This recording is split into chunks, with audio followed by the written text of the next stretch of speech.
Lucy's voice cut through the darkness like a muffled scream. "Mum, I'm at the police precinct." My husband hit me and filed a report saying that I attacked him. They believe him, not me. I closed my eyes. I took a breath. And then she said something that made my whole body tense up. "There's an officer on duty here. He's nervous. He keeps looking at me like he knows me." I got out of bed without thinking, without turning on any lights, without losing a second. I started the car, and the empty streets became a black blur under my wheels. Lucy was still on the line, her breathing ragged, her sobbing contained. "Richard has a cut on his arm. Mum, he told them I attacked him with a knife. There's blood on his shirt. He looks like the perfect victim." I gripped the steering wheel until my knuckles turned white. I know that scene. I've seen it 1,000 times. The aggressor turned victim. The victim turned criminal. But I never thought I would hear those words from my own daughter. "Which precinct?" I asked, and my voice came out like cold steel. "Third Avenue," she replied between sobs. Third Avenue. My heart dropped. That precinct. That district. I sped up. The red light meant nothing. I ran it. The streets of the sleeping city had no right to stop me. Not tonight. Not when my daughter was trapped in a holding cell while her aggressor walked free with a fake injury and a well-rehearsed story. I arrived in 12 minutes. It should have been 20. I didn't care. I double-parked right in front of the entrance. The precinct's fluorescent lights cut the night like white knives. I pushed the glass door. The air inside smelled of old coffee and fear. A young officer was behind the counter. He looked up. He saw me. And something changed in his face. He went pale. His hand stopped halfway to the keyboard. His eyes widened as if he had seen a ghost. "Excuse me," he stammered. He didn't know what. He froze. The sentence died on his lips. I stared at him. I didn't say anything yet. I just looked at him. And in that silence, in those 3 eternal seconds, I watched his throat move as he swallowed. I saw his hands tremble slightly. I saw recognition. I saw fear. "Officer," I finally said, and my voice filled the empty space like a sentence. "I'm here for my daughter, Lucy Miller, and you are going to explain exactly what is going on here." Officer John, according to his badge, stood up so fast that his chair rolled backward. "Judge Julia," he whispered. "Judge. No one had called me that in 5 years. 5 years since I left the bench. But he recognized me. And by the way his eyes darted between my face and the hallway that led to the cells, I knew that something in my presence had triggered an alarm in his memory. I didn't know the detainee was your daughter," he continued, his voice getting lower and lower. "The husband filed the report first. He came in bleeding. He said she attacked him. We have protocol." "Protocol," I repeated, and the words sounded like poison in my mouth. I took a step toward the counter. John instinctively backed away. "Where is my daughter now?" He pointed with a trembling hand toward the hallway. "Waiting room. We haven't booked her yet. Detective Sergeant Andrews is reviewing the case personally. He and Mr. Richard are acquainted." Of course. Of course they are. Men like Richard always have friends in convenient places. They always know the detective sergeant, the judge, the prosecutor. They always have a network that protects them while their victims drown. "Take me to her," I ordered. John hesitated. He looked toward a closed door at the end of the hall. Behind that door was the detective sergeant, and probably Richard, playing imaginary golf with words, sealing the official version of events, deciding Lucy's fate while she waited alone, scared, unable to understand how her life had turned into this nightmare. Now, officer, I insisted, and this time it was not a request. John nodded. He guided me down the hallway. Our steps echoed against the grey walls. Each echo reminded me of the thousands of hallways I had walked, the thousands of cases, the thousands of women. But I never imagined I would be walking this hallway for my own daughter. John opened a door, and there was Lucy, sitting on a plastic chair, hunched over, hugging her knees. She looked up when we entered. Her eyes were swollen, red, empty of hope. But when she saw me, something broke in her face. "Mom," she whispered. And she got up, stumbling. She ran to me. I held her as she collapsed in my arms. I felt her body trembling. I felt every sob that shook her chest. And I felt something else. Something that chilled my blood. Bruises. Under the sleeve of her sweater, as she clung to me, I saw the dark edge of a hematoma. Old. Not from tonight. From days ago. Maybe weeks. I gently pulled the fabric away. Lucy tried to cover herself, but it was too late. I saw the bruises that trailed up her arm like a map of violence. Finger marks, dark lines where someone had held her tightly, many times. "Lucy," I whispered, and my voice broke for the first time. "How long?" She shook her head. Tears fell uncontrollably. "I couldn't tell you, Mum. I couldn't. You were a judge, all your life helping women like me. And I didn't want you to think I had failed, that I had been stupid, that I didn't see the signs." I closed my eyes. The pain in her voice was unbearable. I hugged her tighter. "You didn't fail," I told her in her ear. "He failed. The system is failing right now. But I am not going to fail." I pulled away from her and looked at John, who was still at the door, watching the scene with an uncomfortable expression. "Officer," I said, wiping tears with the back of my hand, "I need to see the complaint report. I need to see Richard, and I need to speak with Detective Sergeant Andrews." John swallowed again. "Judge Julia, I remember your face because you saved my sister 10 years ago. Case Morales versus Morales. You issued the protective order that saved her life. I was 19 years old and was in the courtroom when you sentenced that man." The silence fell like a stone. John looked at me with something that looked like reverence mixed with guilt. "I didn't know Miss Lucy was your daughter when they brought her in," he continued. "Richard arrived first, bleeding, calm, convincing. He said she had gone crazy, that she attacked him for no reason, that she needed psychiatric help. Detective Sergeant Andrews knows him from the country club. They were having coffee while they waited for us to bring your daughter in." Every word was a nail. Every detail confirmed what I already knew. The system was designed to believe men like Richard. "Where is he now?" I asked. John pointed to the door at the end of the hall. "In the detective sergeant's office, giving his official statement." I turned back to Lucy. I took her face in my hands. "Look at me," I said. She obeyed, her eyes full of terror and shame. "Tonight ends differently, do you hear me? This is not going to be like the other cases you watched fail. I know every trick, every lie, every manipulation. I know exactly how to destroy them." Something shifted in her gaze, a small flicker, hope fragile as glass. I turned toward the door, toward the hallway, toward the office where Richard was building his castle of lies, and I started walking. John followed me. "Judge, the detective sergeant isn't going to he began to say. I interrupted him without turning around.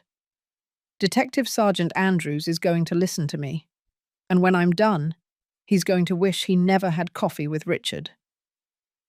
My steps resonated. firm, determined. 34 years of experience walked with me.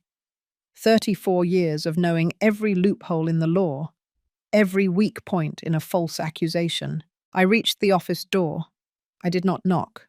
I pushed it open. Andrews looked up from his desk. Richard was sitting in front of him, leaning back in the chair as if he were in his living room. Impeccable white shirt, black dress pants, a watch that cost more than $5,000 shining on his wrist, a clean, perfectly placed bandage on his left forearm. He looked tired, worried, the perfect victim. When he saw me enter, something crossed his face. Surprise, then calculation, then that smile. That damned smile I had seen before on other men who thought they could manipulate any situation. "Julia," he said, standing up with false courtesy. "I didn't expect to see you here." His voice was soft, controlled, like velvet over knives. "How could I not be here?" I replied, closing the door behind me. "My daughter is detained because you hit her, and then had the audacity to file a false report." Andrews stood up too, hands raised as if to calm a situation that was just beginning. "Julia, I understand this is difficult, but there are procedures. Richard came in first. He has an injury. There is protocol to follow." "Protocol," I repeated, walking toward the desk. "Let's talk about protocol then. Andrews, did you do a full forensic medical exam on my daughter? Did you check for injuries? Did you photograph her wounds? Or did you only photograph that superficial cut on Richard's arm?" The detective sergeant blinked. His mouth opened slightly. He didn't answer. I didn't need him to. The answer was in his silence. Richard cleared his throat. "Julia, I know you're her mother, and this must be terrible for you, but Lucy is not well. She has been under a lot of stress. Tonight she lost control. I only tried to defend myself." I looked at him. I really looked at him.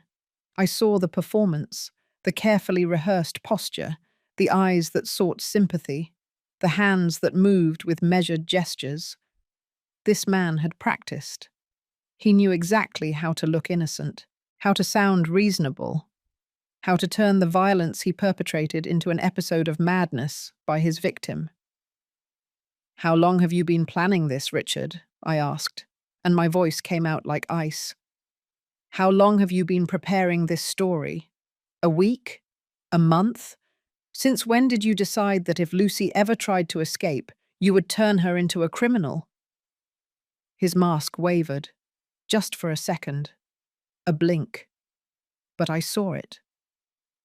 "I don't know what you're talking about," he replied, and now his voice had an edge. "I am here because my wife attacked me with a knife. I have the wound. I have witnesses who heard the commotion. I have the right to file a report." I moved closer. Andrews tried to intercede, but I ignored him. "Witnesses?" I said. "What witnesses, Richard? The neighbors who called the police? The same ones who have heard screams coming from your apartment for months? Those witnesses?" The color drained from his face. Barely, almost imperceptible. But it was there. "No," he stammered. "The neighbors have nothing to do with this." I smiled. It was not a kind smile. "Oh, but they do have something to do with it. Because when John goes to take their statements, they are going to tell a very different story from yours. They are going to talk about the nights they heard Lucy pleading for you to stop. They are going to talk about the banging against the walls, the broken plates, the day they saw her with a black eye, and you said she had fallen." Richard sat down. The mask was starting to crack. Andrews cleared his throat. "Julia, I appreciate your concern, but this is not a courtroom. You can't come in here and interrogate." "I can't," I interrupted him, turning to him. "Andrews, I've known you for 20 years. We shared cases. We worked together when you were just an officer, so I'm going to tell you something I hope you remember. If you process my daughter without doing a complete investigation, without examining her, without taking statements from all the witnesses, I am going to sue you personally. And then I am going to make sure that every judge, every prosecutor, every officer in this city knows that you let your friendship with an aggressor cloud your judgment. The silence in that office was absolute. Andrews looked at me with wide eyes. Richard had lost all composure. His jaw was tense. His hands were gripping the arms of the chair. "This is intimidation," he hissed. "This is justice," I replied calmly. "Something you have avoided for a long time." I turned to John, who was still at the door. "Officer, I need you to do something for me. I need you to take Lucy to the hospital right now. Full forensic medical exam, photographs of all her injuries, detailed medical report." John looked at Andrews, seeking approval. The detective sergeant was paralyzed. He didn't know what to do. His friend from the country club was being dismantled in front of his eyes. His convenient version of events was crumbling. "Do it," he finally said, his voice weak.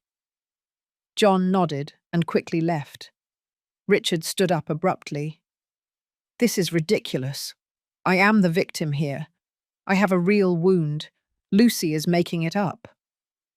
"Making up what?" I interrupted him. "The bruises that are weeks old, the ribs that are probably fractured, the burns on her back." I watched his eyes widen. I had said too much. I mentioned the burns, something he thought no one knew, something Lucy had hidden even from me until tonight. "How?" he started to ask, but stopped. Too late. Andrews had also noticed it.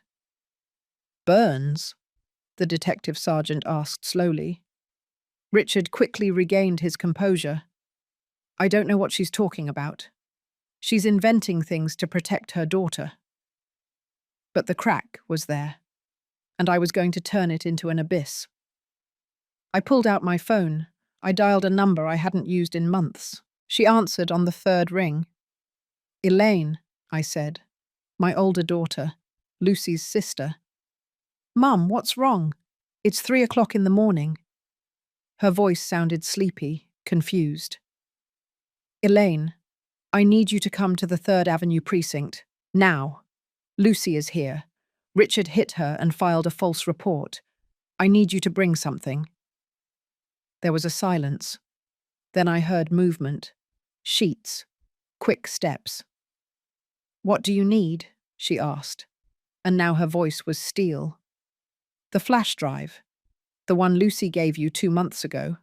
The one she asked you to hold on to." Another silence. This one heavier. "Mum, how do you know about that?" "Because I know my daughter," I replied. "Because I know that women in situations like this always look for ways to protect themselves. They always leave hidden evidence. They always have an escape plan. Bring it. Now." I hung up. Richard was pale.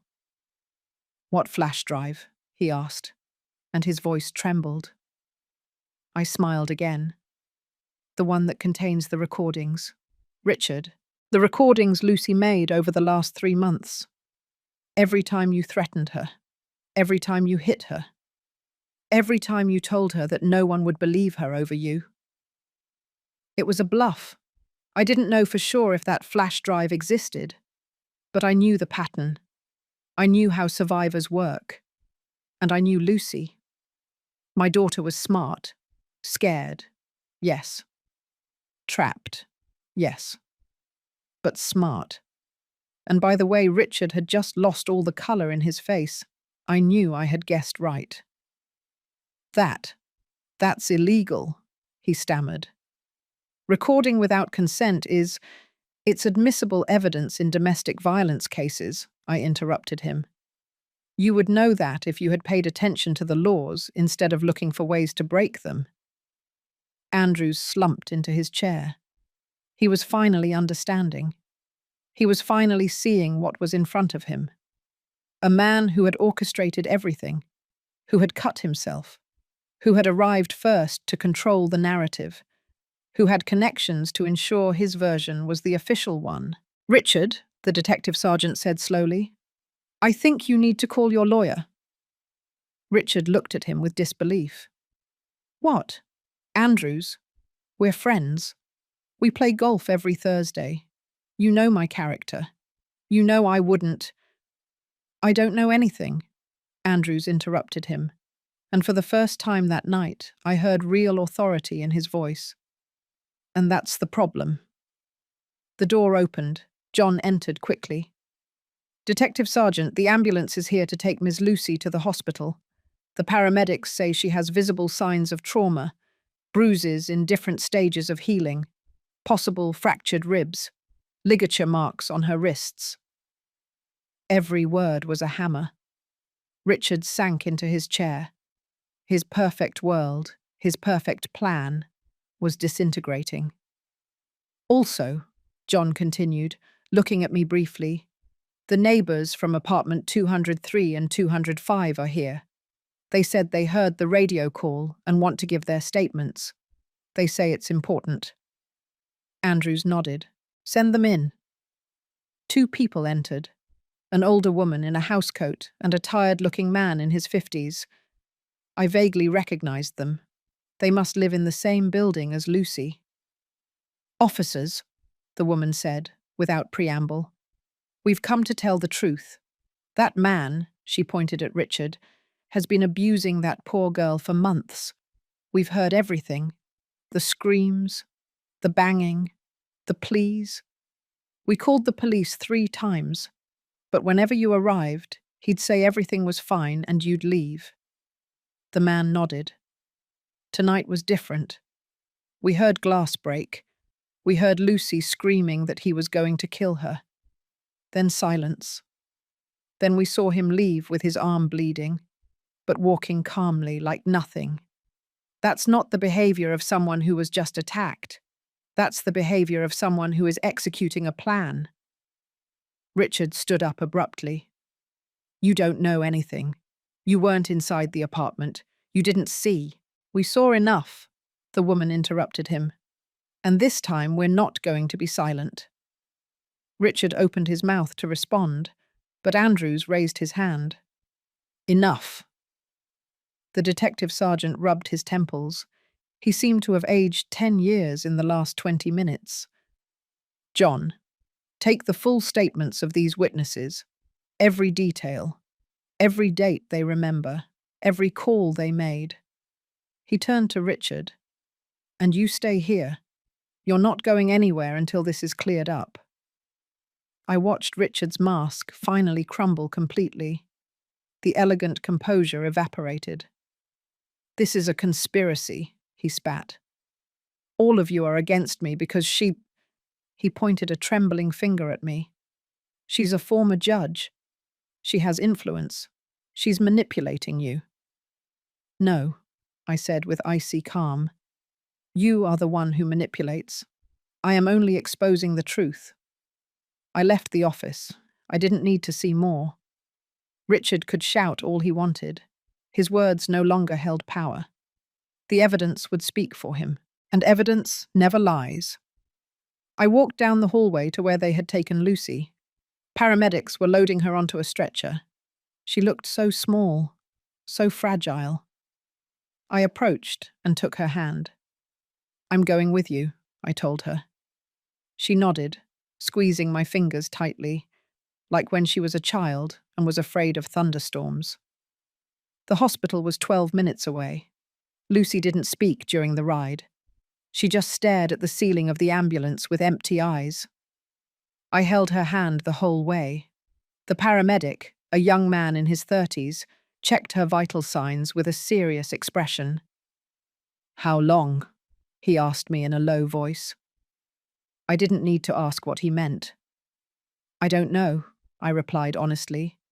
"Months, maybe more than a year." He nodded, writing something on his tablet. "I've seen many cases. This is a bad one. Injuries in different stages of healing indicate a sustained pattern of abuse. We arrived at the emergency room.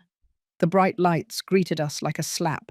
They took Lucy directly to an examination room. A middle-aged doctor with her hair pulled back entered almost immediately. "I'm Dr. Roberts," she said, looking at me briefly before focusing on Lucy. "I'm going to do a full exam. It's okay if your mother stays here." Lucy nodded. Her voice was barely a whisper. "Yes, I want her to stay." The doctor began the exam. Every time she discovered a new injury, her expression hardened. Bruises on her arms, on her ribs, on her back. Circular marks on her wrists where something had tied her.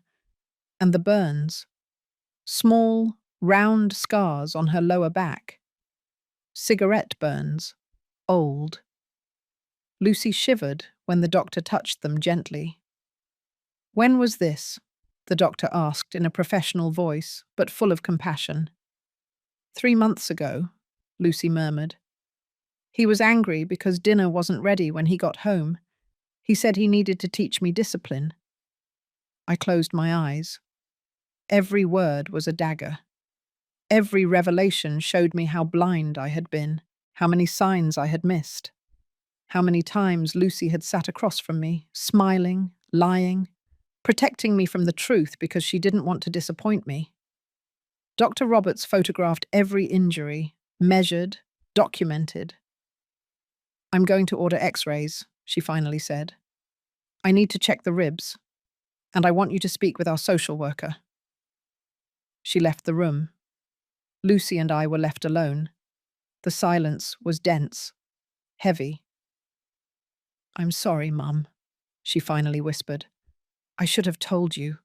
I should have." I didn't interrupt her. "Don't apologize. None of this is your fault." I sat on the edge of the bed.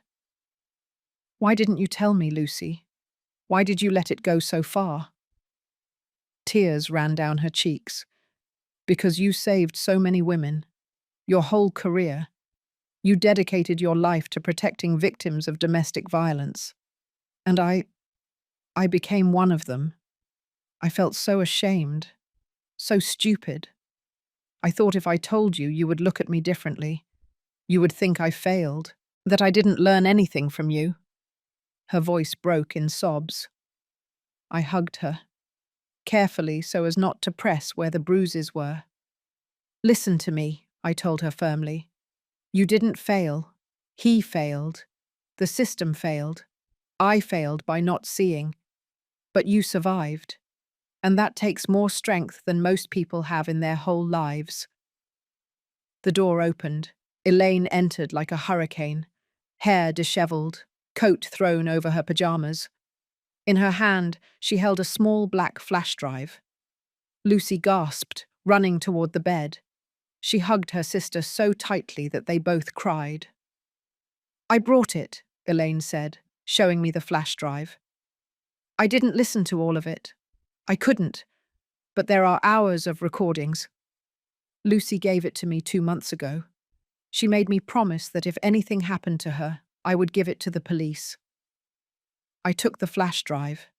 It was light, so small, but it contained the weight of months of terror.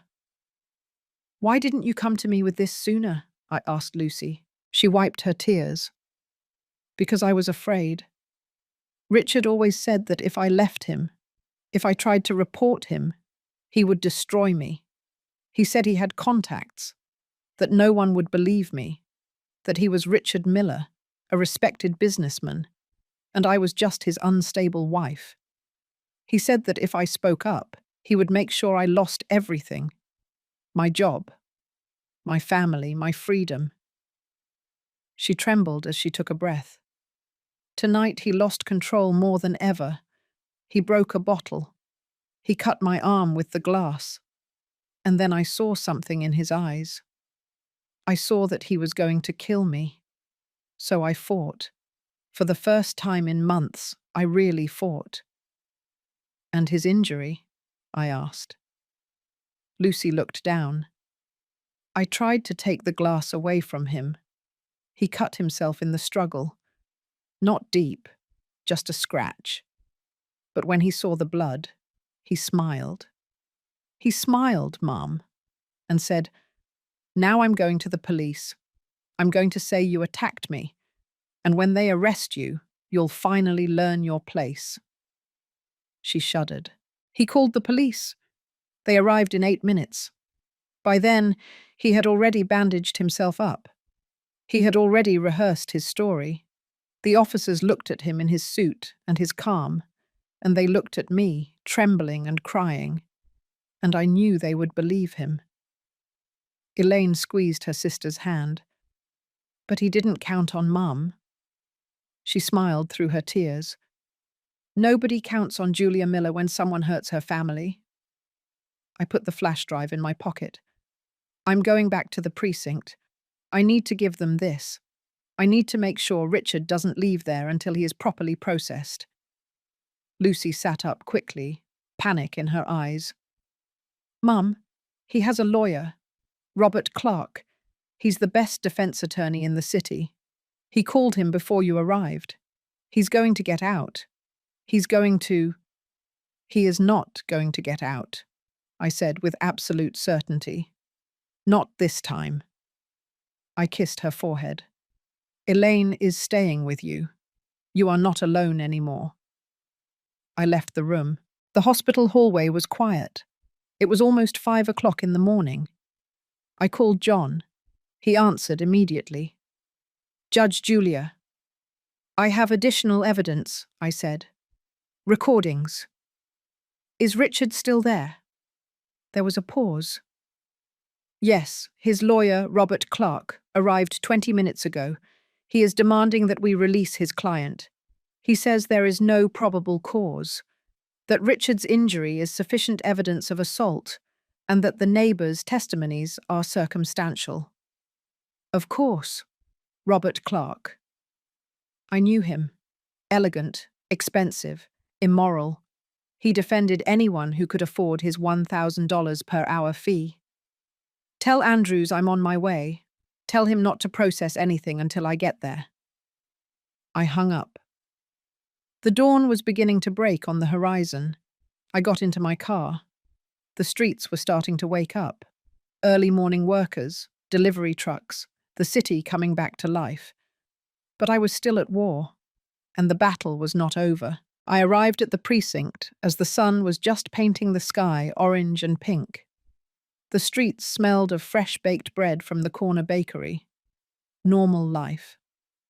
Normal people starting their normal days.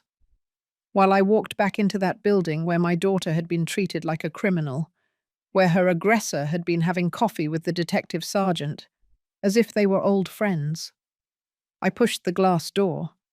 The shift had changed. There were new officers at the counter.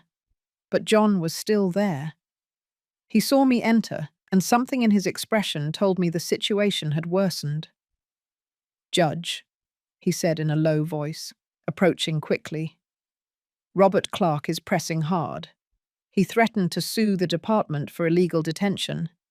He says Richard is the real victim, and that we are being influenced by his connection to you." I squeezed the flash drive in my pocket. "Where are they?" John pointed to the same office as before. "Andrews is with them. He looks bad, Judge. Robert is good at what he does. He's dismantling every argument. He says the neighbors only heard noises. They didn't see anything. That Lucy's injuries could be self-inflicted or from another incident. That the only clear physical evidence is the cut on Richard's arm." I walked toward the office. My steps sounded like sentences. John followed me. "There's something else," he added nervously. "Robert already contacted a judge friend. He has a preliminary release order ready to sign if we don't file solid charges in the next 2 hours." 2 hours. The system designed to protect the innocent being used to free a guilty man. I opened the door without knocking. Robert Clark was standing next to Richard, elegant in his dark grey suit that probably cost $3,000. Perfectly combed hair, leather briefcase on the desk. He looked at me with those calculating eyes I had seen in many lawyers who put profit before justice. "Julia Miller," he said with a professional smile. "I should have imagined you would be involved. Your daughter attacks my client, and somehow you turn this into a media circus." His tone was condescending, calm, as if speaking to an irrational child.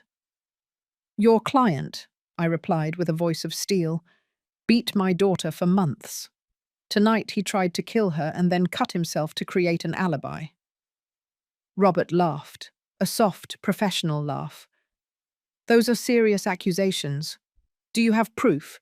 Because I have an injured client, a wife with a history of erratic behavior, according to him, and zero forensic evidence to back up your narrative." I took the flash drive from my pocket. I placed it on Andrew's desk with a dry thud. "Here is your proof." The silence fell like a tombstone. Robert looked at the flash drive. Richard went pale. "What is that?" the lawyer asked, but his voice had lost some confidence. "Recordings," I said. "Months of recordings that Lucy made secretly. Every threat, every blow, every time your client told her that if she left him, he would destroy her. Every time he told her that no one would believe her because he was Richard Miller and she was nobody." Richard stood up abruptly. "Those recordings are illegal. They can't be used. I didn't give consent." Robert raised his hand to silence him, but it was too late. Andrews connected the flash drive to his computer. "In domestic violence cases," the detective sergeant said slowly, looking at the screen, "recordings made by victims in their own home are admissible as evidence, especially when there is a reasonable fear for their safety." He clicked. The audio began to play. Richard's voice filled the office. Cold, cruel, completely different from the polite man who had been sitting here hours ago. "If you tell anyone, Lucy, you will regret it. Do you think your mother is going to save you? Do you think anyone is going to believe me, a respected businessman, or you, a hysterical wife?" Sound of something breaking. A muffled scream. Shut up, or it will be worse." More sounds. Blows. Sobs. "This is your fault. Everything is your fault. If you were a better wife, I wouldn't have to do this." Andrews paused the recording. His face was ashen. Robert had lost all his elegant composure. "There is more," I said. "Hours more. Different dates, all time-stamped, all verifiable." Robert quickly regained his composure. "This could be edited, manipulated. We will need forensic verification of the audio." "Of course," I agreed. "And while they verify, Richard remains detained, without bail, because we just heard direct threats of death, because we have medical evidence that matches the dates of the recordings, because we have witnesses who confirm the pattern of abuse." I looked at Richard. He was trembling. The mask had completely fallen. He was no longer the respectable businessman. He was just a scared man who knew his world was collapsing. "Something to say now, Richard?" He opened his mouth. He closed it. His eyes darted between Robert, Andrews, and me, looking for escape. There was none. "I want to talk to my lawyer. In private," he finally mumbled. Andrews nodded. "John, take Mr. Miller to the interrogation room. Robert can accompany him." When they left, the detective sergeant sank into his chair. He looked exhausted, ashamed. "Julia, I didn't know. Richard and I play golf. He seemed like a good guy. I never imagined." "You never imagined," I interrupted him, "because you didn't want to see. Because it was easier to believe the man in the expensive suit than the frightened woman." Andrews rubbed his face. "You're right. I failed. I should have done the full exam from the beginning. I should have listened to the neighbors months ago when they called. I should have. You should have, I agreed. But now you can correct it. Process Richard, full charges, aggravated assault, felony battery, threats, continuous domestic abuse, and make sure he doesn't get out on bail. He nodded slowly. I will. I'll call the prosecutor on duty. With this evidence, there's no way a judge will grant him freedom. He picked up the phone. While he was dialing, I looked out the window. The sun was already high. A new day had begun. But I felt like I had lived a whole week in one night. My phone vibrated. Elaine, Mum, the x-rays came back. Lucy has 2 fractured ribs, an old fracture in her wrist, which never healed properly, and old head trauma. The doctor says it's consistent with repeated blows over months. I closed my eyes. Every word was confirmation of my worst nightmare. How is she? I asked. Sedated. They gave her something for the pain and shock. She's sleeping. But Mum, she told me something before she fell asleep. She said Richard has videos of her in compromising situations. She says he drugged her and recorded her, that he uses them to blackmail her, that he threatened to upload them to the internet if she left him. The rage I felt in that moment was like lava, pure, burning, destructive. Where are those videos? Elaine hesitated. On his computer, in his home office. Lucy says he keeps them there as insurance. I hung up with Elaine and turned to Andrews. I need a search warrant for Richard's apartment and for his office. Now. The detective sergeant looked up. Why? Because there is more evidence. Evidence of extortion, of sexual abuse, of crimes that go beyond physical violence. Andrews swallowed. He nodded. I'll call the on-call judge. 30 minutes later, we had the warrant. John and 2 other officers were preparing to go to the apartment. I'm going with you, I said. John seemed to hesitate. Judge, technically you are an interested party. Your presence could compromise. I don't care, I interrupted him. That is the house where my daughter was tortured. I'm going. He didn't argue anymore. We got into the patrol cars. The building where Lucy had lived her nightmare was 15 minutes away. A nice, modern building, with a doorman and gardens. No one would imagine the horrors that occurred behind closed doors. The doorman recognized us. His expression was uncomfortable. Are you going to Richard Miller's apartment? He asked. John nodded. We have a search warrant. The doorman lowered his voice. That poor lady, Miss Lucy, always so kind, always smiling. But I knew, doormen always know, we'd see her go in happy and come out with red eyes. How he would treat her sweetly in public, but look at her coldly when he thought no one was watching. He gave us the master key. We went up in the elevator. 12th floor, apartment 1203. The door opened, revealing an impeccable space, elegant furniture, art on the walls, a beautiful view of the city, a gilded cage where Lucy had been a prisoner. I entered the apartment, and the smell of expensive cologne hit me. Everything was tidy, too tidy, like a stage set up to impress visitors. Abstract paintings on the walls, beige rug without a single stain, cream leather sofa that probably cost $10,000. But I didn't see luxury. I saw a prison. I saw the place where my daughter had suffered in silence, while the outside world thought she had a perfect life. John and the other officers began the systematic search. The office is this way, I said, remembering the few times I had visited this place. Lucy always insisted on meeting at my house. Now I understood why. Richard's office was exactly as I imagined, Dark wood desk, shelves full of books he probably never read, framed diplomas on the wall, photographs of him shaking hands with important people, politicians, businessmen, judges, a carefully cultivated network of power. John turned on the computer.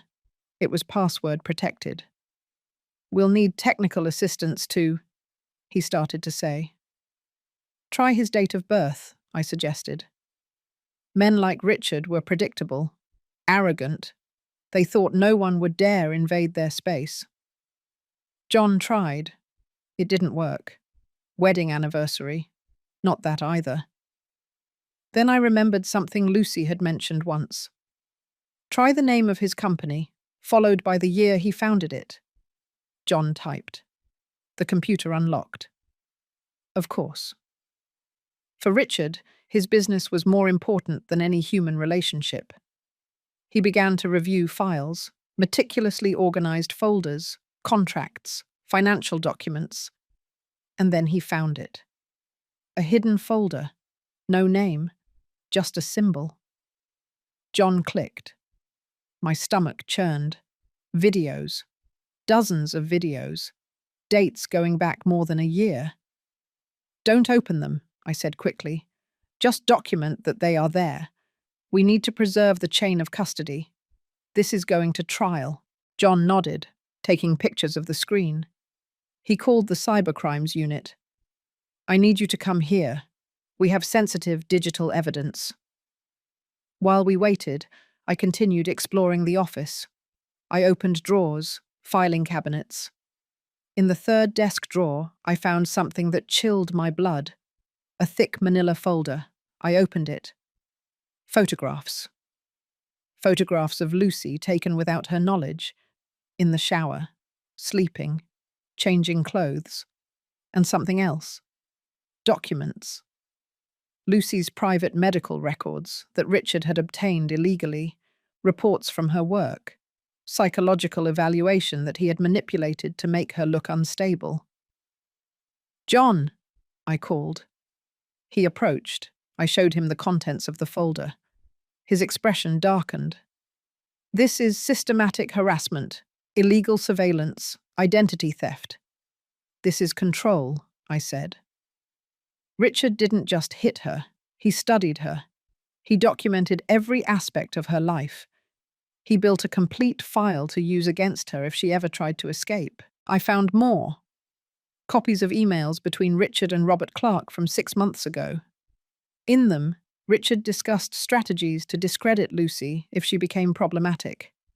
They talked about planting doubts about her mental stability, about creating false evidence of infidelity, about using his connections to ruin her professional reputation. It was a plan, a detailed, calculated plan to destroy her. The cybercrimes technicians arrived. They began copying the entire hard drive, every file, every document, every video. One of them, a young woman with a serious expression, approached me. "Ma'am, what is on this computer is enough for multiple federal charges: extortion, non-consensual pornography, cyber harassment. This man is a systematic predator." I nodded. I knew it. I always knew it on some level. But having the physical evidence in front of me was different. It was real. It was irrefutable. "How long do you need?" I asked. "For the full analysis, days. But to extract the basics and file initial charges, a few hours." I left the office. I needed air. I walked toward the balcony. The view was beautiful. The city stretched out like a living map. From up here, everything looked neat, perfect. But I knew the truth. Behind every window, every door, there were stories, some happy, others dark, like Lucy's. My phone vibrated. Andrews. "Julia, Richard is demanding to see a judge. Robert is filing a motion for habeas corpus. He says the detention is illegal." I smiled without humor. "Tell Robert that we have additional evidence, videos, documents, a premeditated plan of abuse and extortion, and that in the next few hours, his client is going to face federal charges in addition to the state ones. There was silence on the other side. Then Andrews sighed. Richard just broke. When we told him about the search warrant, he started shouting. He said everything on that computer was private, that we had no right. Robert tried to silence him, but he kept talking. He basically confessed that there was compromising material without us asking him. I laughed. A bitter laugh. Criminals always betray themselves. Always. Keep the recording of that spontaneous confession. Robert is going to try to suppress it, but with a little luck, the judge will admit it. I hung up. John came out to meet me on the balcony. Everything is documented. The computer is going to the lab. The physical documents are going to evidence. Good, I said. Let's go back. I want to be there when they formally process Richard. We went down. The doorman stopped us in the lobby. Did you find anything? He asked in a low voice. I shouldn't have answered him. It was an active investigation. But something in his expression made me speak.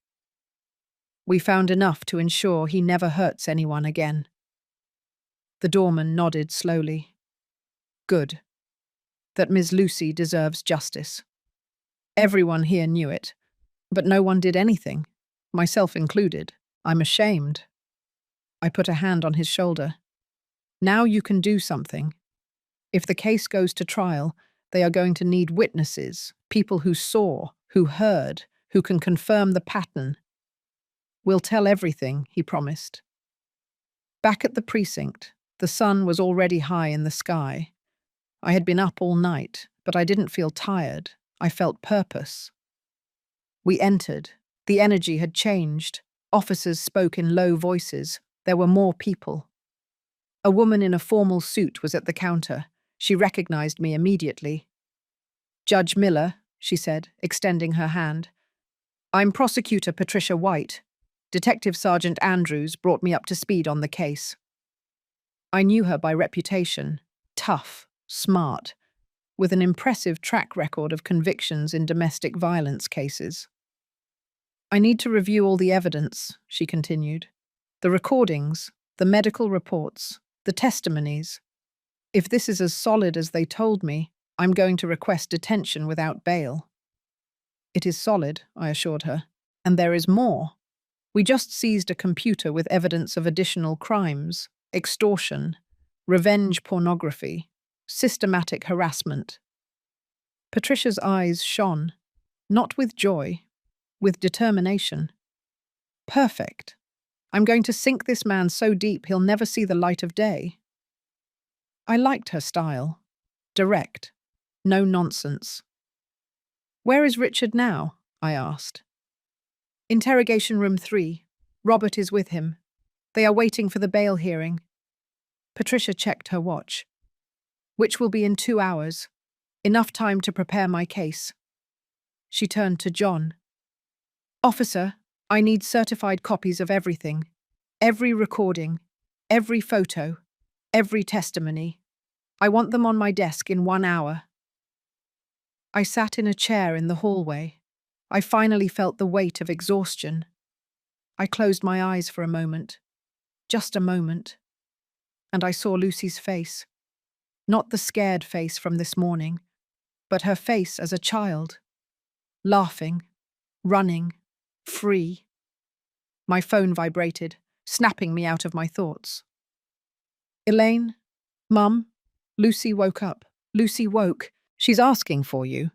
She wants to know what happened to Richard. I stood up. Tell her I'm on my way. Tell her Richard is not getting out. That this time the system worked. I drove back to the hospital. The mid-morning traffic was heavy. Office workers rushing to jobs they hated. Mothers taking children to school. Normal life flowing around my personal storm. I arrived at the hospital. I went up to the 4th floor. Lucy's room was at the end of the hall. I knocked softly before entering. Lucy was sitting up in bed, still pale, still with visible marks on her face. but her eyes had something different. It was no longer that desperate emptiness from last night. There was a faint glimmer, hope, fragile as glass. Elaine was sitting next to her, holding her hand.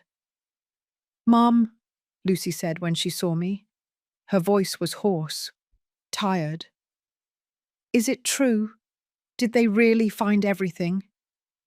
I sat on the other side of the bed. "We found it. The recordings you made, the videos he made, the documents, everything. Richard is detained.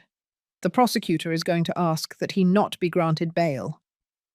Tears ran down her cheeks, but this time they were different. Not of fear, of relief. "I can't believe it's over," she whispered. "I lived with so much fear for so long. Every morning I woke up wondering if that would be the day he would kill me. Every night I fell asleep praying to survive until dawn." Elaine squeezed her hand. "You don't have to live like that anymore." Lucy nodded. Then she looked at me with eyes full of guilt. "Mum, all your life you helped women like me, and I couldn't even help myself. I feel so ashamed." "No," I said firmly, taking her other hand. "Listen to me carefully, Lucy. What you went through was not weakness. It was survival. You did what you had to do to stay alive. You recorded evidence. You gave it to Elaine. You planned your escape even when it seemed impossible. That is not shame. That is strength." Lucy sobbed. "But I should have left sooner. I should have." "There is no should have," I interrupted her. "Victims of abuse leave when they can, not when others think they should. The right time is when you manage to get out alive, and you did it." Elaine hugged us both. 3 generations of women, broken, but not destroyed. Dr. Roberts entered with a thick folder. "Good morning. I came to check how you're doing." She examined Lucy, checked her vital signs, changed bandages. "The ribs are going to hurt for weeks. You will need painkillers and rest. The contusions will heal. The physical scars will eventually fade." She paused. "But you need professional help for the wounds that don't show. We have excellent therapists specializing in trauma. I recommend you start as soon as possible." Lucy nodded. "I will. I don't want to carry this alone anymore." The doctor smiled. "Good. I also spoke with social workers. There are safe shelters if you need a place to stay while you reorganize your life. Restraining orders. Free legal assistance. You are not alone in this." She handed her a list of resources, emergency numbers, support groups, crisis hotlines available 24 hours. "Thank you," Lucy said in a low voice.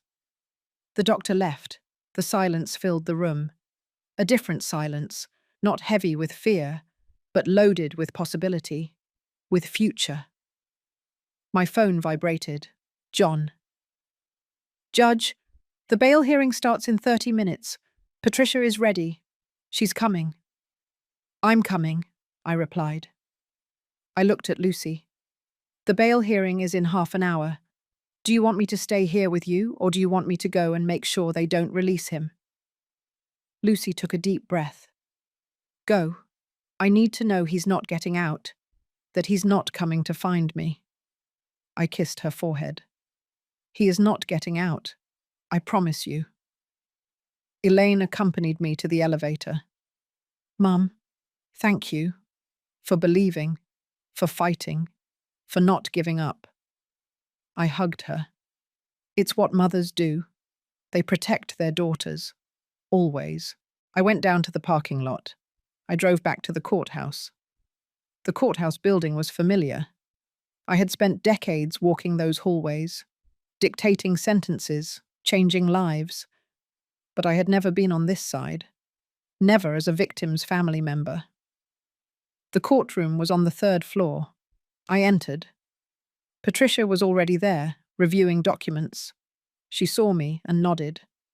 Richard was sitting with Robert, still in his clothes from yesterday, wrinkled now, unshaven, red eyes, the mask of the successful businessman completely gone. He saw me enter. Something crossed his face. Hatred. Pure hatred, but also fear. I saw him swallow. Look away. The judge entered. All rise. Judge Hayes, I knew him. We had worked together years ago. Fair, strict. He did not tolerate manipulation. Case of the state versus Richard Miller, the clerk announced. Patricia stood up. Your Honor, the state requests detention without bail. The defendant faces charges of aggravated assault, felony battery, threats, continuous domestic abuse, extortion, cyber harassment, and non-consensual pornography. He is a clear danger to the victim and the community. Robert stood up. Your Honor, my client is a respected businessman with no criminal record. He has deep roots in the community. He is not a flight risk. Detention without bail is excessive. Judge Hayes looked at the documents in front of him. Prosecutor, do you have evidence to support these charges? Patricia opened her briefcase. I have audio recordings where the defendant explicitly threatens the victim. Medical reports documenting injuries in different stages of healing consistent with prolonged abuse. Testimonies from neighbors confirming the pattern. Digital evidence seized from the defendant's residence showing premeditated planning of abuse and extortion. And forensic photographs taken this morning showing the severity of the most recent attack. The judge held out his hand. Patricia handed him a folder. He began to review. The silence in the room was absolute. Only the turning of pages could be heard. Judge Hayes looked up. His expression was severe. Mr. Miller, please stand. Richard stood up. He was visibly trembling. I have reviewed the preliminary evidence presented by the prosecutor. It is one of the most exhaustive and disturbing compilations I have seen in domestic violence cases. He paused. The recordings alone are sufficient to deny bail. The explicit death threats, the documented pattern of coercive control, the evidence of planning to discredit the victim if she sought help. All of this paints the portrait of an extremely dangerous individual. Robert tried to interrupt. Your Honor, those recordings could be edited. The judge raised his hand. Defense counsel, you will have time to challenge the evidence at trial, but for the purposes of this bail hearing, I find sufficient probable cause. He turned to Richard. Mr. Miller, bail is denied. You will remain detained in the county jail until trial. Furthermore, I am issuing a permanent restraining order. You cannot approach within 500 yards of the victim, her family, her workplace, or her residence. Any violation will result in additional charges. Richard collapsed. He literally collapsed. His legs gave out. Robert had to support him. No, no, no, he mumbled. This can't be happening. I'm Richard Miller. I have rights. I have connections. This is a mistake. The judge slammed the gavel. Officer, remove the defendant. 2 guards approached. They handcuffed Richard. He kept muttering, denying, his perfect world built on lies and control, finally collapsing. They took him out of the courtroom. His protests faded down the hall. Patricia approached me. It's a good start. Now comes the hard part, building the case for trial. But with all this evidence, I'm confident. I left the courtroom feeling something I hadn't felt in hours. Relief. It wasn't victory yet. The trial would come. Richard's lawyers would try every trick. But for now, Lucy was safe. Richard was behind bars where he belonged. I walked through the courthouse hallways. I passed in front of rooms where I had dictated hundreds of sentences. I saw my reflection in a window. I seemed to have aged 10 years in one night. But my eyes had fire, purpose. It wasn't over. I called Elaine. Richard won't get out. The judge denied bail. I heard a gasp of relief, then tears. Lucy is crying, but with happiness. She says that for the first time in 2 years, she can breathe. My phone vibrated again. Unknown number. I hesitated. I answered. Judge Miller. It was a woman's voice, young, trembling. Yes, who is speaking? There was a pause. My name is Jane Carter. I saw the news about Richard Miller, about his arrest. Something in her tone put me on alert. How can I help you? Another silence. Ragged breathing. I dated Richard 3 years ago before he met your daughter. And he did the same thing to me. I closed my eyes. Of course. Abusers don't start suddenly. They have a history. They have a pattern.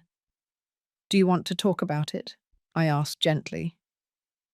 I need to talk about it, Jane said in a broken voice. For 2 years I lived in terror. He hit me. He controlled me. He had videos of me like the ones they are mentioning in the news. When I finally escaped, he threatened me. He said that if I spoke up, he would destroy my life. And I believed him. He had money, contacts, power. So I kept quiet. I moved to another city. I changed my number. I tried to forget. Her voice broke. But I never forgot. And when I saw that Richard was arrested, that finally someone believed one of his victims, I knew I had to speak up. I can't let him walk free. I can't let him do this to another woman. Jane, I said firmly, your testimony could be crucial. Would you be willing to testify? To give a formal statement? She hesitated. Will you protect me? Richard has friends, powerful people. If they know I spoke, we will protect you, I promised. And you are not alone. There are other victims. Together you are stronger than any connection Richard has. Jane took a deep breath. Okay, I'll do it. For your daughter. For me. For all the women he hurt. I gave her Patricia's number. I told her to contact her immediately. I hung up feeling chills. How many more were there? How many women had Richard destroyed before Lucy? I returned to the hospital. Lucy was sleeping. Elaine was reading in the chair next to the bed. How was it? I asked in a low voice. Quiet. After you told her about the bail, she finally relaxed. The doctor says she can leave tomorrow if the control x-rays look good. I sat down. I watched her sleep.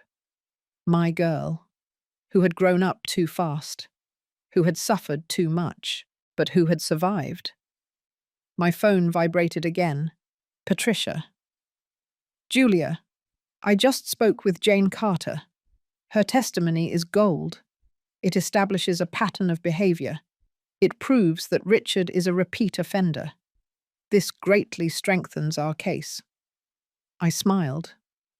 Are there more? I asked, although I feared the answer. 2 more women called after seeing the news, Patricia replied, both with similar stories. Richard met them, seduced them. Then the cycle of abuse began. Control, violence, threats, extortion with intimate material. The exact same tactics. I felt nauseous. 5 known victims. How many more were too afraid to speak? We need to gather them, I said. All together. Let them know each other. Let them know they are not alone. Patricia agreed. I'll organize a meeting. But Julia, there's something else. Robert Clark resigned from the case. I straightened up. What? He just filed a formal withdrawal. He says he has a conflict of interest. That was unexpected. Robert never abandoned high-profile cases. He loved the attention, the money.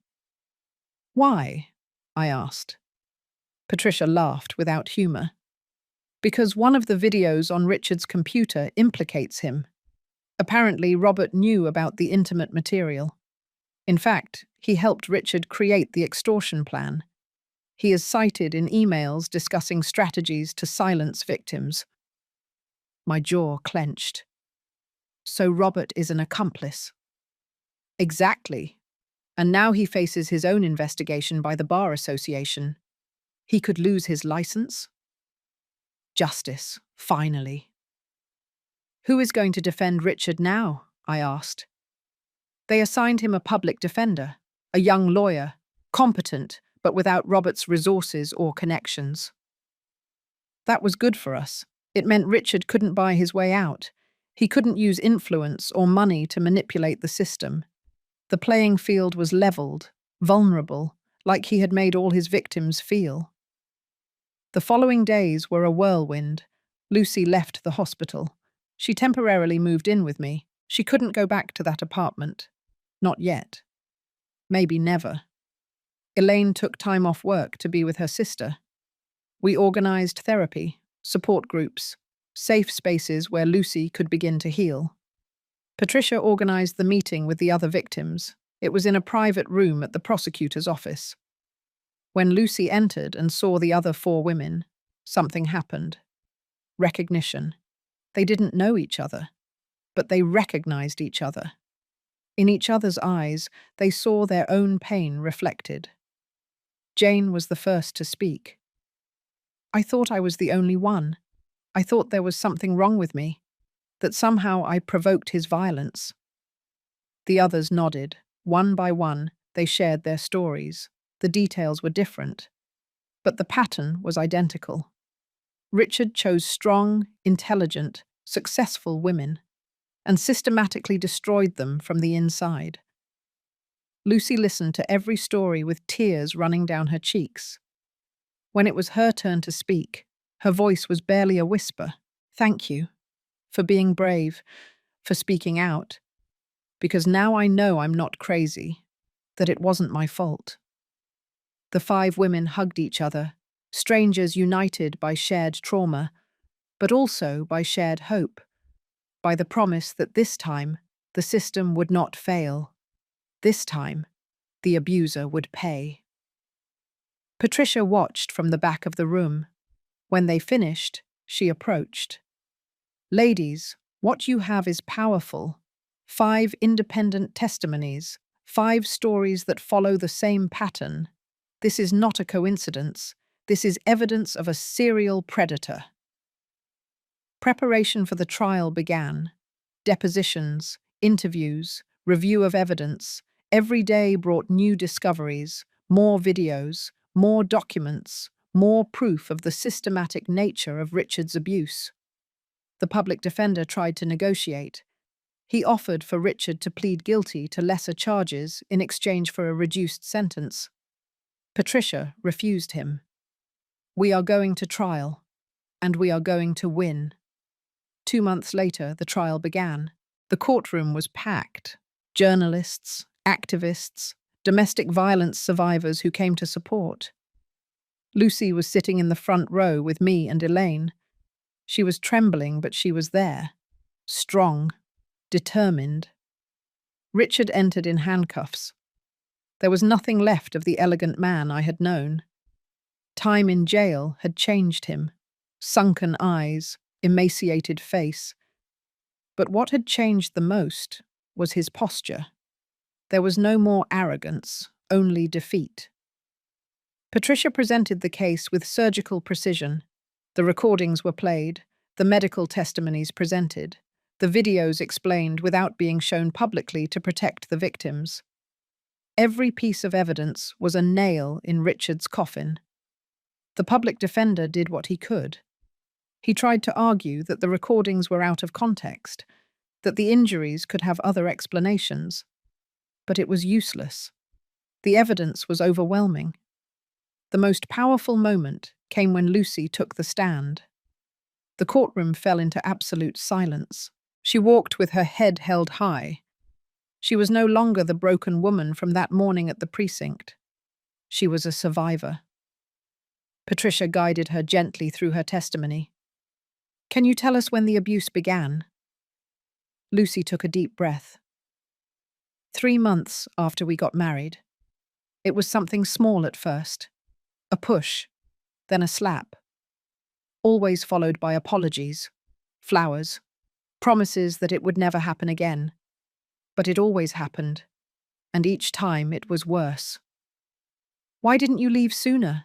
Patricia asked. It was the question everyone asks. The question that never understands the complexity of abuse. Lucy looked directly at the jury. Because I was afraid. Because Richard controlled everything. My money, my friends, my job. He systematically isolated me until I felt like I had nowhere to go. And when I finally gathered the courage to plan my escape, he found the recordings I had made secretly. He threatened to destroy me if I spoke up. He said he had friends in important places, that no one would believe me. Her voice broke, but she continued. And he was almost right. When I called the police that night, they believed him, not me. The public defender stood up for the cross-examination. He tried to be aggressive. Isn't it true that you have a history of anxiety? Lucy nodded. Yes, I developed severe anxiety after months of living with constant terror. And isn't it true that you sought psychiatric help? Yes, because my husband was mentally destroying me. The defender tried another angle. Isn't it possible that some of these injuries were accidental? Lucy stared at him. Accidental cigarette burns, accidental broken ribs, accidental ligature marks. Her voice rose. No, nothing was accidental. Everything was deliberate, calculated, designed to break me. The lawyer backed away. He had no further questions. Lucy stepped down from the stand. When she passed Richard, he tried to look at her. She didn't return his gaze. He no longer had power over her. Then came the other victims. One by one, they went up and told their stories. Jane spoke of how Richard had isolated her from her family, of how he had convinced her that no one would love her like him, of how when she finally escaped, he harassed her for months. Another victim, a woman named Lisa, described how Richard had ruined her career. He had contacted her boss with lies. He had sabotaged projects. He had gotten her fired just to show that he could control every aspect of her life. The pattern was undeniable. 5 women, 5 almost identical stories, all describing the same cycle: seduction, isolation, control, violence, threats. The jury listened with increasingly somber expressions. Some had tears in their eyes. Patricia presented the digital evidence. A forensic expert explained how Richard had maintained meticulous files of compromising material, how he had used technology to spy on his victims, how he had built an entire system designed to keep them trapped. This is not a case of ordinary domestic violence, Patricia said in her closing arguments.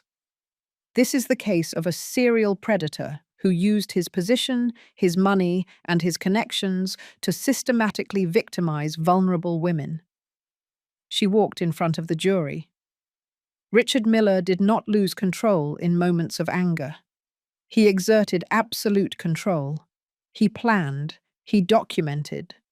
He executed a pattern of abuse that he inflicted on 5 known victims over years. She pointed to the boxes of evidence. The recordings you heard, the medical reports you saw, the testimonies you heard. Everything points to a man who knew exactly what he was doing, and who did it again and again without remorse. She turned to Richard. The defendant had multiple opportunities to stop. Every time a victim escaped, he found another. Every time someone tried to report him, he used his influence to silence them, until that morning, when his plan finally failed. Patricia walked back to the jury. Because this time, The victim had a mother who knew how the system works, a former judge who knew every tactic Richard would try to use, and who was not going to allow another woman to be destroyed. She paused. But it shouldn't be necessary to have a judge as a mother to receive justice. It shouldn't be necessary to have 5 victims speak to be believed. One victim should be enough. One testimony should be enough. And this evidence, she pointed to the boxes again, is more than enough to declare Richard Miller guilty of all charges. The public defender did his best. He argued that Richard had anger management issues, that he needed treatment, not prison, that the circumstances were more complex than they seemed. But his words sounded hollow. He had no answer for the recordings.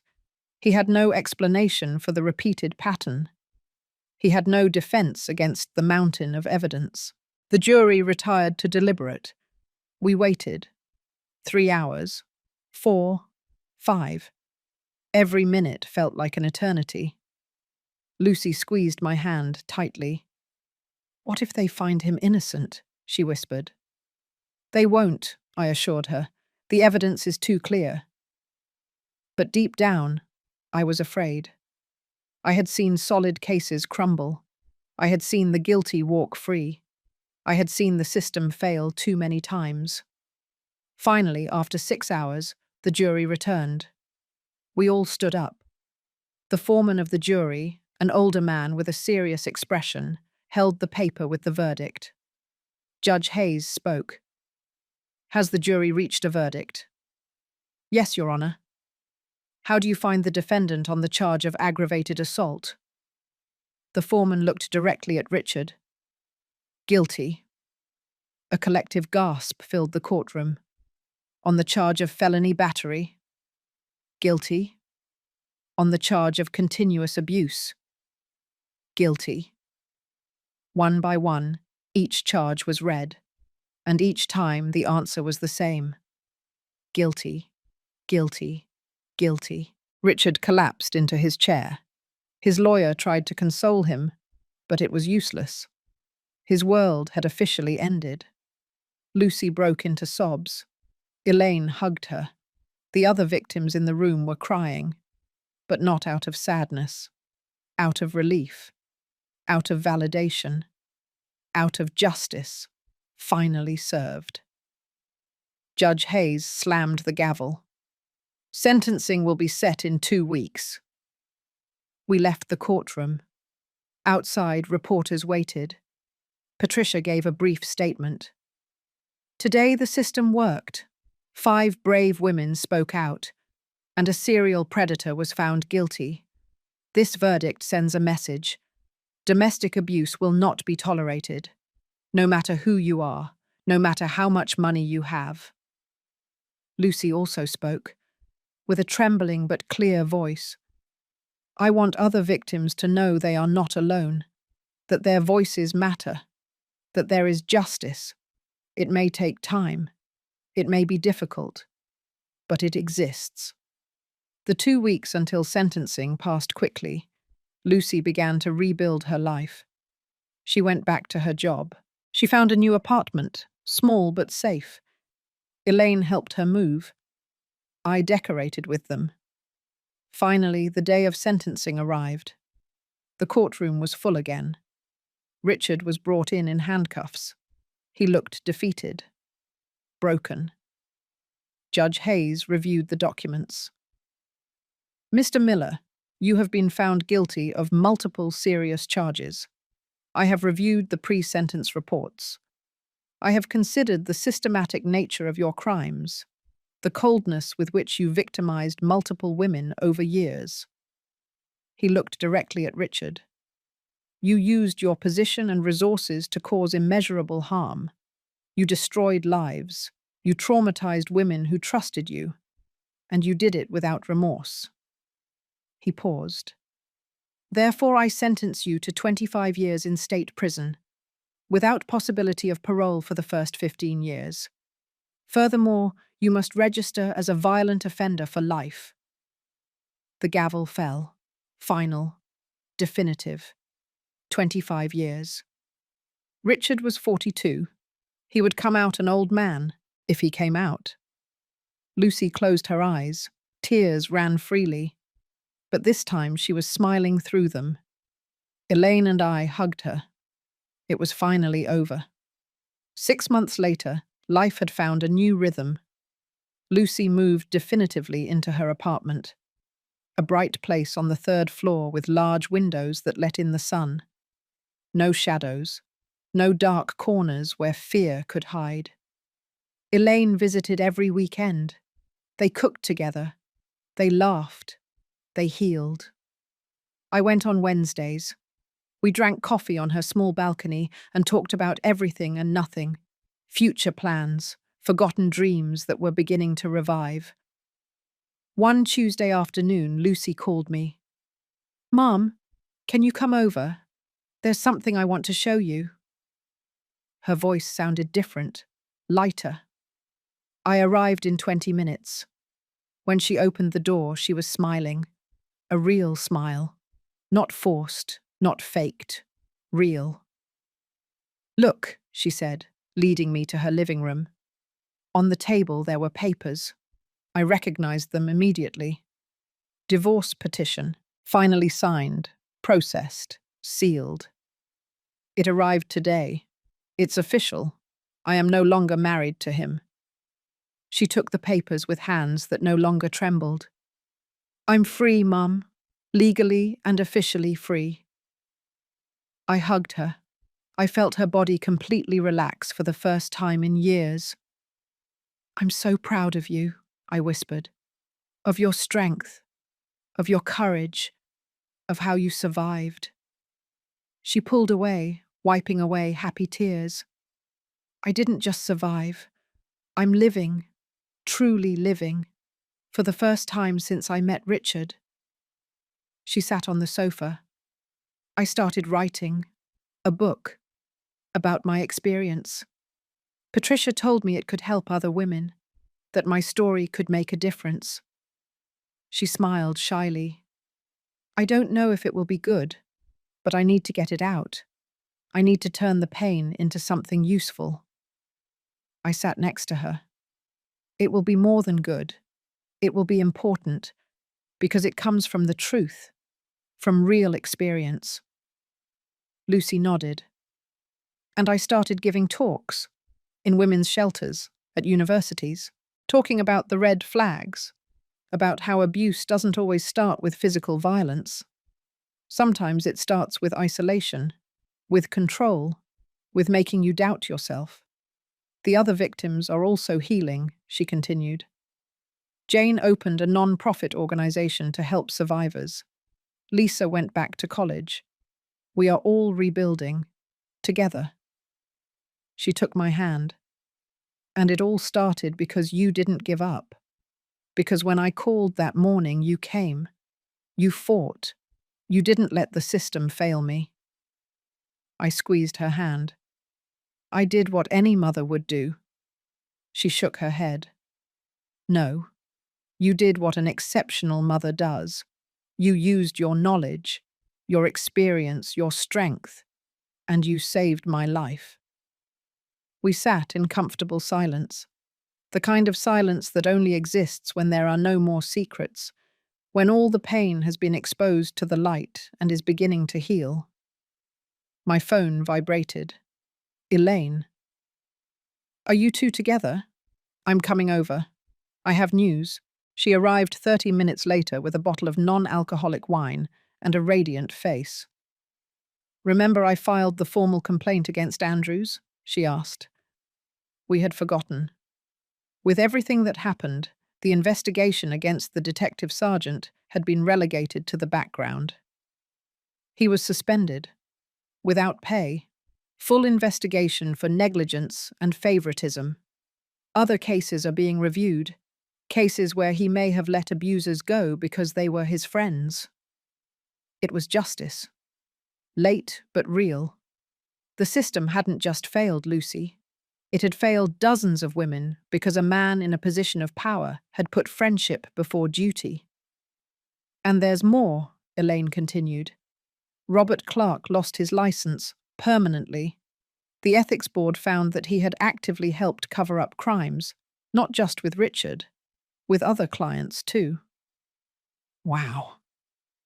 The pieces continued to fall into place. Not only the aggressor had paid, his facilitators also faced consequences. It should have been that way from the beginning. But better late than never. We drank coffee. We ate cake that Elaine had brought. We talked about normal things, movies, books, plans for the holidays. For the first time in years, we were just a family. Without crisis, without fear, just women who loved each other sharing a quiet afternoon. As the sun began to set, I walked toward the balcony. I looked at the city spreading out toward the horizon, lights beginning to turn on, life continuing in millions of windows. I wondered how many of those windows hid the kind of horror Lucy had lived through. How many women were out there right now, scared, trapped, not knowing there was a way out. Lucy joined me. "What are you thinking about?" she asked. "About all the others," I replied honestly. "About the women who don't have a former judge as a mother, who don't have sisters who hide evidence, who are alone facing what you faced." Lucy looked toward the city too. "That's why I'm writing the book. That's why I give talks. Because I want them to know they are not alone, that there is help, that there is hope." She turned to me. "Do you know what the strangest thing is? For months, I thought that if Richard went to prison, I would feel vindicated, victorious. But that's not what I feel." "What do you feel?" I asked. She thought for a moment. "Peace. Just peace. Because I don't have to look over my shoulder anymore. I don't have to pretend anymore. I don't have to live with constant fear that someone will discover my secret." She smiled softly. "I feel like myself again, like the Lucy from before Richard, but stronger, because now I know what I'm capable of. I know I can survive the worst and keep going." I hugged her. My girl who had walked through hell and come out the other side, not without scars. The scars were there. They always would be. But they no longer defined her. That night, driving home, I thought about everything that had happened. The call at Luke Choku, Geo 37 foot, in the morning that changed everything. The precinct where John recognized my face and realized he had made a mistake. Richard sitting in that office with his mask of the perfect victim. The recordings that exposed the truth. The other victims who found the courage to speak. The verdict that finally brought justice. And Lucy, rebuilding her life piece by piece. I understood something fundamental that night. For 34 years as a judge, I had protected thousands of women. I had dictated sentences, I had issued restraining orders, I had changed lives. But no sentence had mattered as much to me as this one. Because this time it wasn't just a case. It was my daughter, my blood, my heart. And I had learned that knowledge and experience mean nothing if you can't use them to protect those you love. That morning at the precinct, when I pushed open that door and saw the fear in John's eyes, I didn't go in as a judge. I went in as a mother who was not going to allow the system to fail her daughter. A mother willing to fight against every obstacle, every corrupt connection, every manipulation tactic. And in the end, that was enough. Not because I was special, but because the truth is powerful when it is given a voice. I arrived at my house, silent, empty, but not lonely, because I knew that miles away, Lucy was sleeping peacefully for the first time in years. Elaine was planning her next visit. The other victims were still healing, and Richard was where he belonged, paying for every life he had destroyed. I poured myself a cup of tea. I sat in my favorite armchair. I closed my eyes. And I understood the most important lesson of my entire career. It's not about revenge. It was never about revenge. It's about protection, about making sure victims can sleep without fear, about giving them a voice when the world tries to silence them, about being there when the system fails. Because sometimes the system fails, but mothers don't. True protectors don't. And that morning, when my daughter needed me, I was there. And that made all the difference.